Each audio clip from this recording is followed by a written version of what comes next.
मुल्ला नसीरुद्दीन हिकु दफ़ो रस्ते सां पे वियो। हिन जे पोयां हिकिड़ो माण्हू आयो, उन वॾे ज़ोर सां हिन खे अची क्याड़ीअ में थफाड़ हईं। मुल्ला नसीरुद्दीन जॾहिं पोइ ते निहारियो त उन माण्हूअ चयसि त यार मूंखां ग़लती थी वई आहे ऐं तव्हां मूंखे माफ़ु कयो। मुल्ला नसीरुद्दीन चयसि त माफ़ी न मिलंदी, शहर जे काज़ीअ ॾे हल ऐं उतां फ़ैसिलो कराईंदासीं।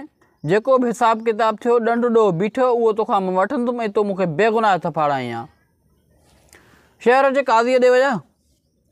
शहर जे काज़ीअ उन शख़्स ते ॾंडु विधो ऐं सज़ा बि मुक़ररु कयईंसि। चयईंसि त जेकॾहिं तूं ॾंडु भरींदे त तोखे सज़ा न मिलंदी, जेकॾहिं सज़ा खाईंदे त पोइ ॻाल्हि लह मिटी थी वेंदी। उन शख़्स चयो त मां ॾंडु भरण लाइ तयारु आहियां, पर मूं वटि हींअर पैसा न आहिनि। कुझु टाइम जे लाइ इजाज़त ॾियो त मां घर वञी पंहिंजी घरवारीअ जा ज़ेवर खणी अचां ऐं पोइ मुल्ला नसीरुद्दीन खे मां ॾंडु भरे थो ॾियां। उहो शख़्स घर वियो ऐं काफ़ी टाइम गुज़री विया, 2-3 कलाक गुज़री विया, पर वापसि न आयो।